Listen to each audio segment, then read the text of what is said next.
Hello. First of all, thank you very much for giving me the opportunity to be here in front of you talking about our organization that I love so much. My name is Ivette Bugarini, and I'm here representing today Residence Auxiliary. So our slogan is empowering medical families to thrive. Okay. So before I start, I want to ask you, how many of you know how is the process to become a physician? Okay, I think that is very important to start with. So, becoming a physician requires a lot of years of training, a lot of sacrifices, and a lot of relocation as well. So it all started with going to college and then applying for med school. And after applying for med school, just trying to match into a residency program, which is like an entire process. And then after 3 to 7 years, they are attendings, or sometimes they are pursued to go and do a fellowship. So it requires a lot of time, a lot of money invested into that process as well. And we are moving from one state to another state very frequently, which is very hard on us. Okay.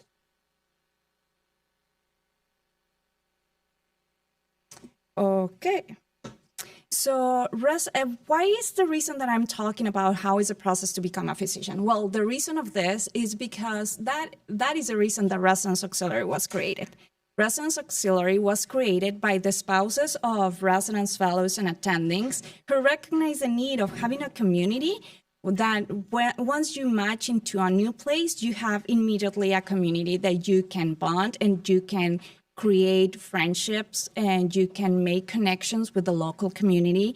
And then you are going to you're going to have a community where you can socialize in a relaxed environment, where you can find resources. So it's just like a community that helps you to have a smooth transition into the area instead of I'm just going to move and I'm just going to be by myself. Because just like the process to become a physician, it is very lonely, and sometimes it's just like very daunting to come to a new place and you don't know anything about schools, you don't know anything like about where should I live. So just having a community that help you to have a smooth transition is very helpful for us. And then the next one. Okay, how the RASOX works.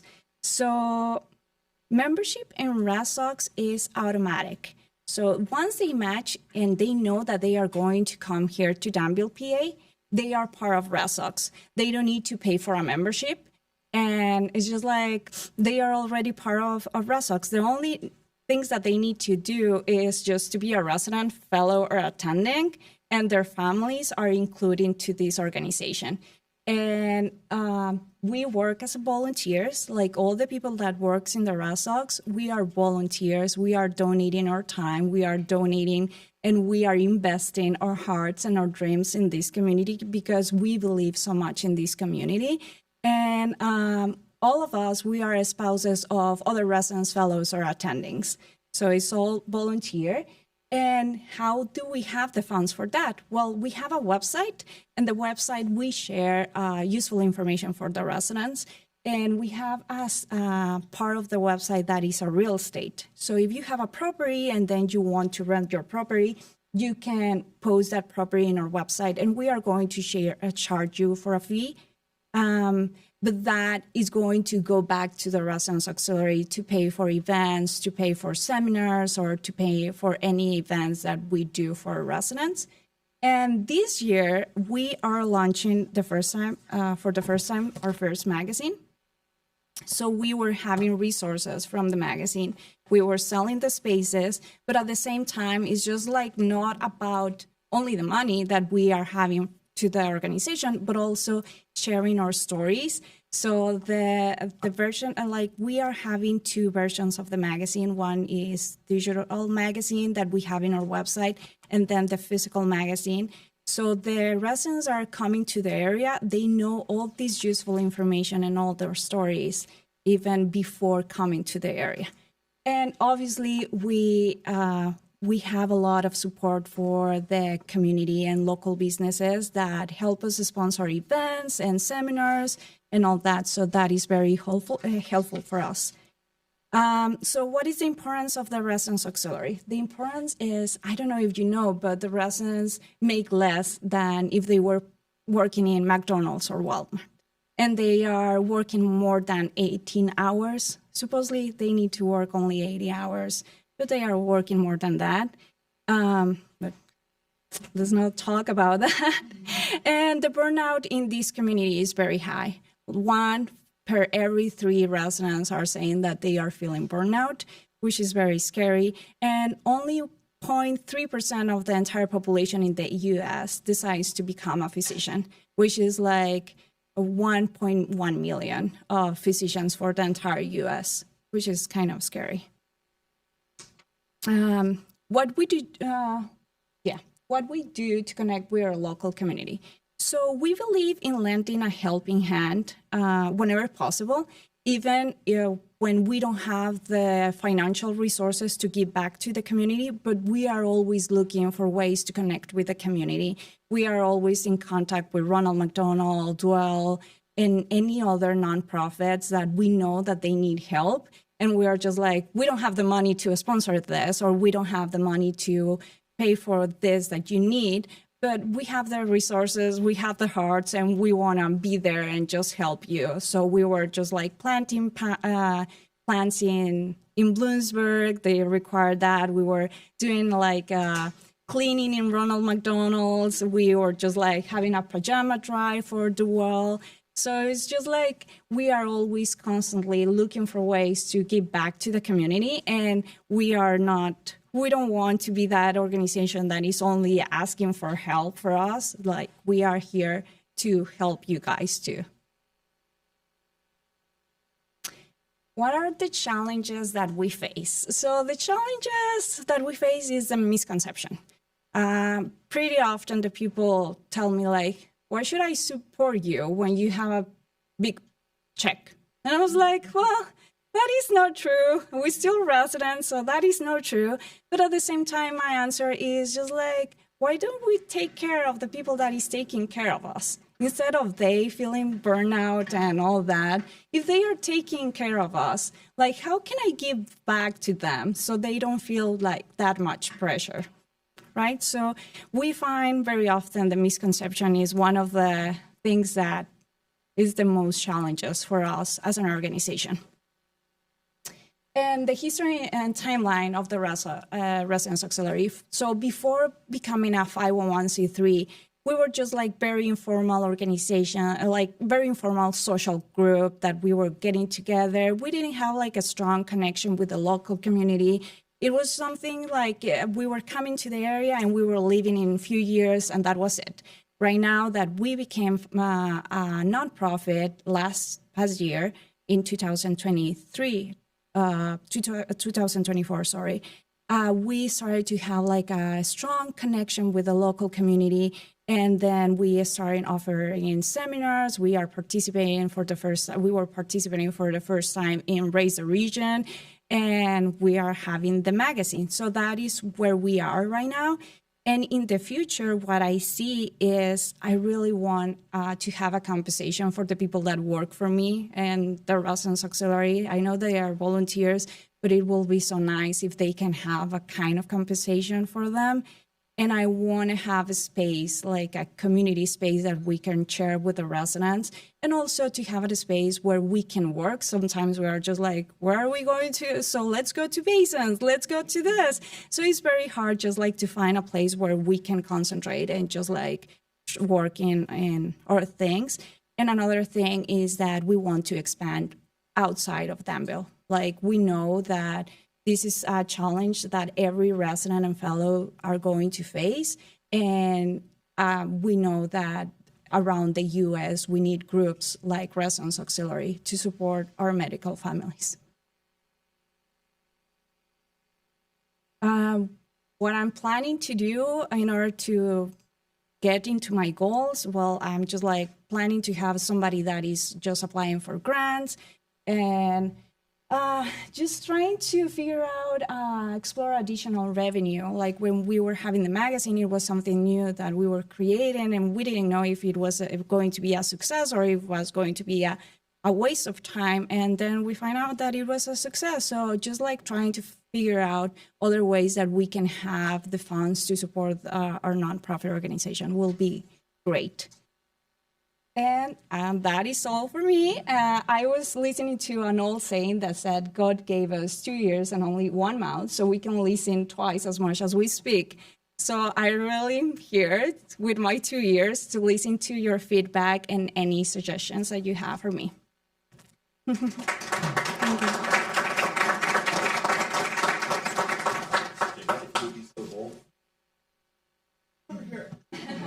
So the purpose of the microphone, this is recorded. If you can't make a future 1 Million Cups program, you can tune in online via Zoom. But for Yvette's ability to engage in this conversation and just listen, thank you for the proverb there. You will have access to this recording for any notes, any things you want to follow up on, and to make sure that all of us can be heard very clearly. This is a microphone. So this is a place for community to gather around the theme of entrepreneurship. Love to talk with you more about opportunities for collaboration between the Residents Auxiliary and Startup Danville. This is just one example of many community-based events that welcome members of the community here. So let's talk, and you'll have a chance to meet other members of the Bucknell SBDC team, as well as folks who we partner with here in this building from Drive. So talk to Aiden, talk to Colleen and Tim and Jen about what's happening here at Drive and how collaboration with Residents Auxiliary can happen in the future. Okay, that's great. Thank you. What's next? Any questions? Who wants to share? Yeah, thanks very much. So a couple of quick things. Did you get, was this your own idea, or have there been other organizations like this that have been operating throughout the country that you're aware of? Yeah, we have a few other organizations around the country that is working. Sometimes they work together with the hospital, sometimes they are independent. So it's just like very, everybody has their own way to manage the organization. Okay. How many residents do you serve? So every single year we receive around 200 residents into the area and like another amount leaving the area. So we have, right now we have 400 active residents, active in the Residents Auxiliary, but we have more guys in there working and they don't have time, or they are like, they don't have the necessity to participate in these kind of things. So yeah, active members 400. And what was the size of the publication of your magazine? So Sorry? how many? What was the size of the publication of your okay, magazine? so how many copies? Yeah, so we are going to print 300 magazines. So we are going to deliver 200 to every single resident that are coming, and then we are going to have one magazine per department at the hospital. So every single department is going to have their magazine. And then we are giving one magazine per every single business that was supporting and was paying to be in the magazine. And a few extras just like to have, and like if the people want to look and see. Sure. Great. Thank you. Yeah. All right. Any other? Okay, good. Perfect. Hello, Yvette. This is Betsy Kramer from CEDACOG. Are you planning on doing a new magazine or publication every year? Is that the plan? Yeah, every year. We are planning to have this magazine every year. It was a lot of work, and it was the first time that I don't have any design or anything in background, and it was the first time that we were doing this, so it required a lot of time. And yeah, so we are planning to do every single year.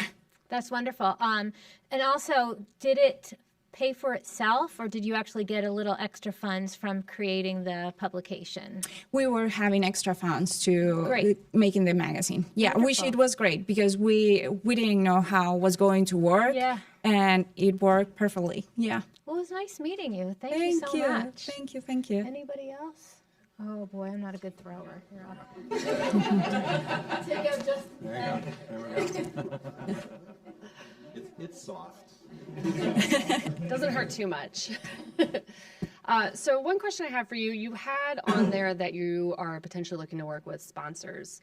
So do you currently work with sponsors for any of the seminars that you do or other activities that the auxiliary does? What does that look like?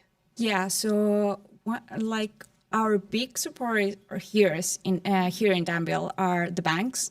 They are amazing support to us. The realtors, they are biggest support of us. And then we have even people from outside Pennsylvania that they want to sponsor. Like, I'm just going to sponsor your graduation party, or today we are going to have a disability insurance seminar for the residents. And it's sponsored by a financial guy that has a group, and it's just like everything about disability. We're concentrated only on the medical field. So, yeah. Now,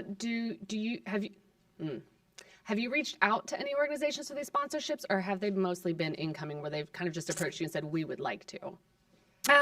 It is both ways. Like with Carto Financial, the guy that is going to sponsor our event today, the disability event today, he contacted us and they were just like, hey guys, I'm just looking at everything that you are doing in social media and I would love to sponsor your events and all that. So we have a lot of support from people like that randomly see what we are doing in social media and then they are contacting us.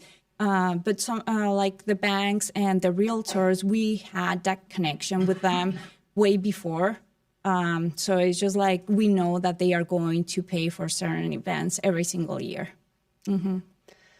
Yeah, I was just thinking, there's a number of small businesses in Danville, and there's the Danville Business Association, and that organization or some of these businesses might be interested in ways that they could partner with you and sponsor as a way of bringing more of the residents' families into their businesses or into their stores that they might not necessarily be aware of or visiting. And so if you had a structured sponsor packet where you had like levels of sponsorship where a small business might not be able to do a lot, but maybe they could do $1,000 and get some awareness. So do you have anything like that where you could approach businesses? Yeah, actually this year was the first time that we were creating that because we started having more people wanted to sponsor and we were just like, it is very hard just like to tell to say how much appreciate that they are sponsoring, and we don't want anybody to feel like, oh, I was not mentioned as this person, and so we are just like trying to make a structure to have the like sponsorships, and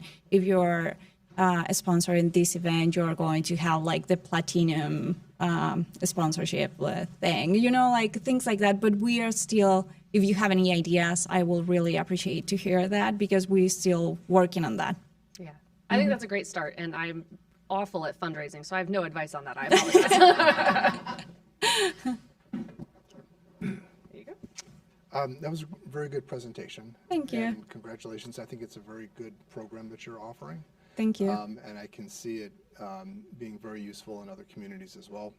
My name is Jeff. I'm with Urban Coworks. We have a co-working location in Scranton and one up in Schenectady, New York.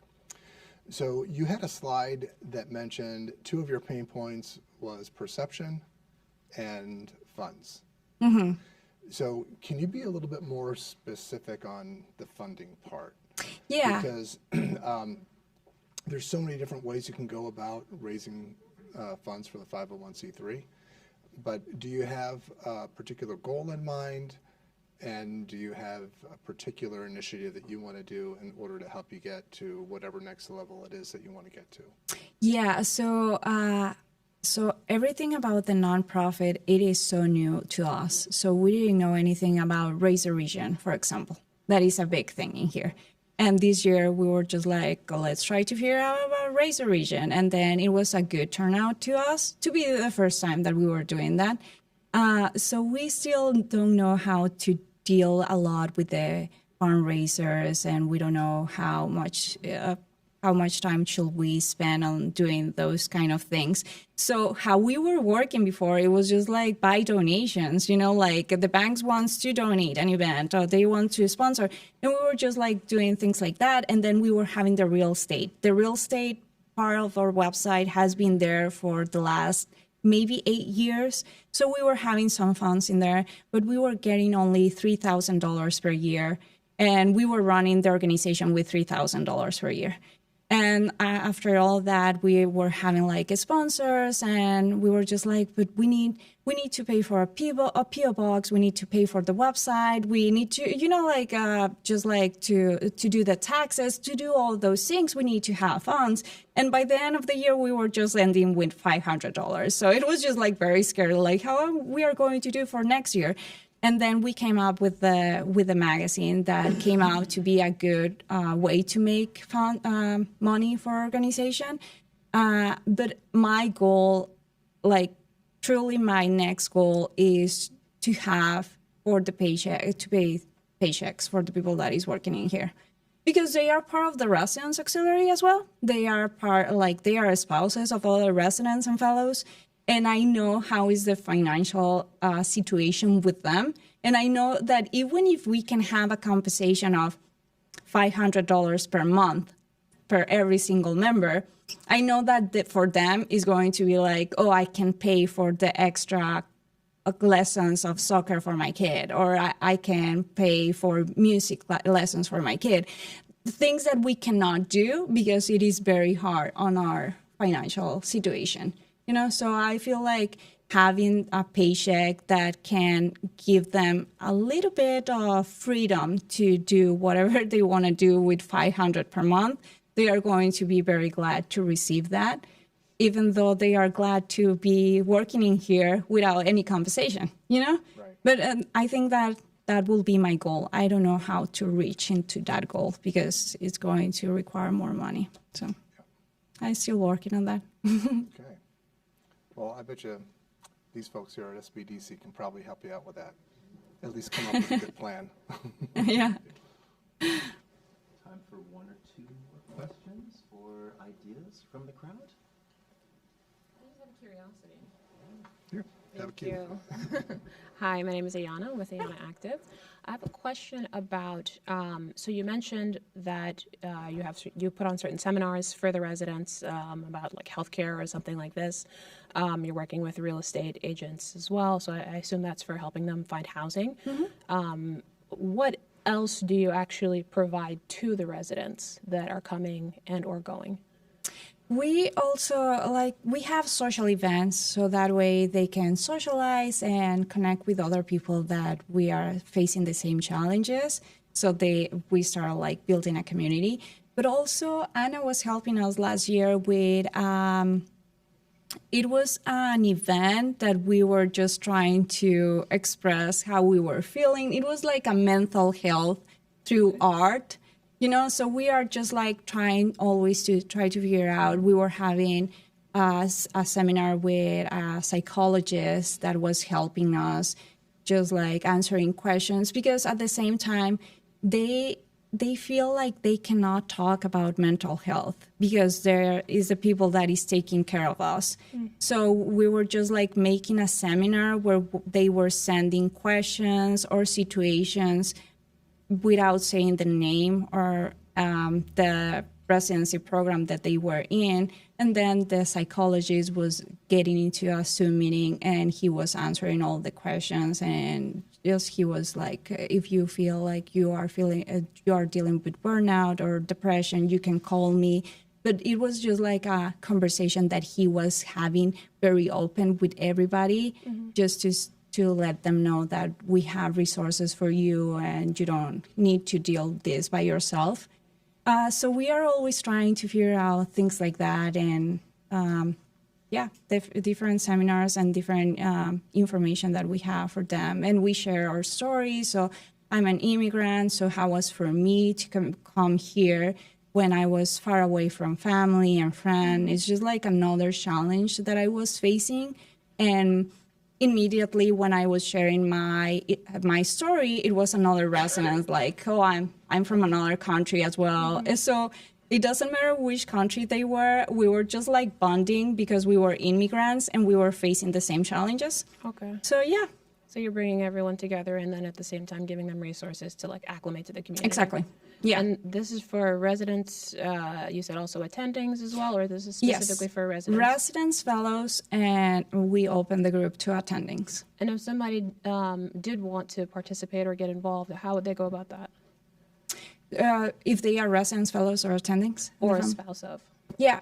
Okay. So we are posting everything. We are sending a new monthly newsletter every single month with all the events that we are having in the month. And we are sharing that we have a Facebook group as well. And then we have our social media. So we are just spreading the word. And if I have my friends, I'm just texting them like, don't forget, today we are going to have the disability insurance event and all that. Okay, that's wonderful. I would love to know a little bit more about it. I'll come see you afterwards. Oh, yeah. Thank you. Anybody else?